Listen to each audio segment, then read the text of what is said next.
Assalamualaikum warahmatullahi wabarakatuh. Om Swastiastu, salam kebajikan dan salam sejahtera bagi kita semua.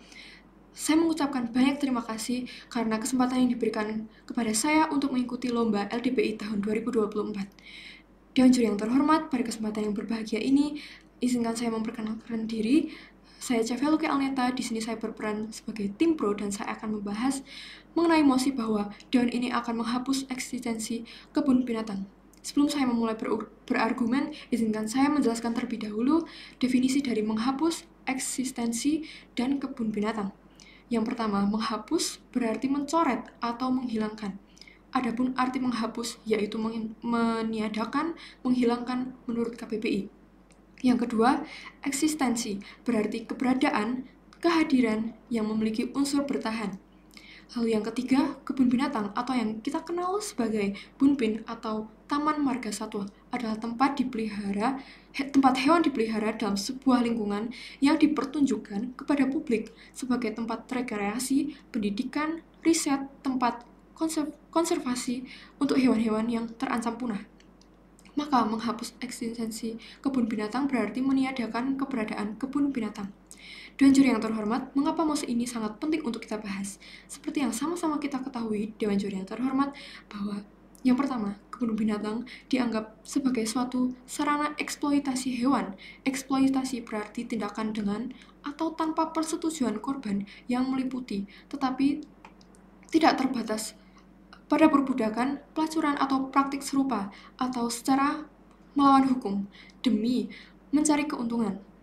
Dan yang kedua, saya yakin bahwa tindakan ini kemudian akan menimbulkan kerugian pada pihak lain, baik itu pada manusia, hewan, dan berbagai lingkungan di sekitarnya.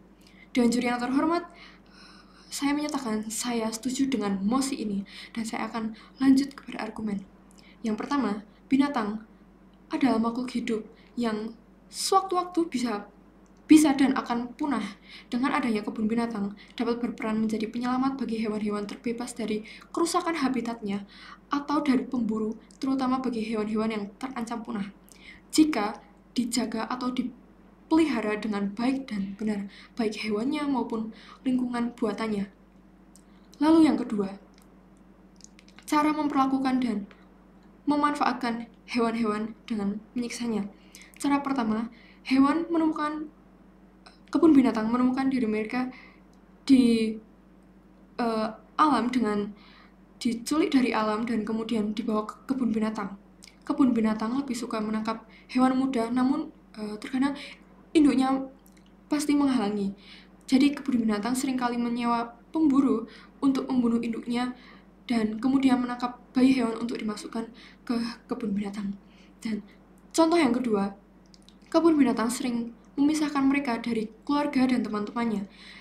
Kebun binatang memutuskan dengan siapa mereka kawin atau menolak akses mereka terhadap pasangan sepenuhnya dan sebagai gantinya menginduksi kehamilan secara artifisial yang berarti buatan atau tidak alami. Dan perilaku kebun binatang terhadap hewan yang tidak seharusnya mereka dapat. Yang ketiga, contoh dampak dari kebun binatang adalah matinya gajah Sumatera di kebun binatang Bandung karena dibiarkan sekarat selama seminggu. Lalu contoh lain, singa dan harimau yang diracun mati di kebun binatang Jambi. Dan juri yang terhormat, seperti yang sama-sama kita ketahui, terkadang kita harus melihat kenyataannya yang tidak menyenangkan. Mereka adalah hewan liar yang berevolusi untuk berlari bebas. Mengurungnya dapat menyebabkan stres dan kecemasan pada beberapa hewan, sehingga akhirnya menimbulkan kerugian kepada pihak lain, baik itu pada manusia, hewan, dan berbagai lingkungan di sekitarnya.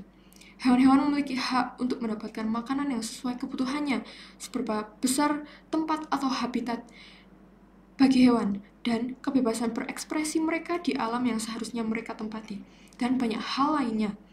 Jika kebun binatang tidak bisa memadai hal tersebut, seharusnya kebun binatang segera ditutup. Sekian dari penjelasan yang sudah saya sampaikan. Saya mengucapkan banyak terima kasih untuk kesempatan dan waktunya.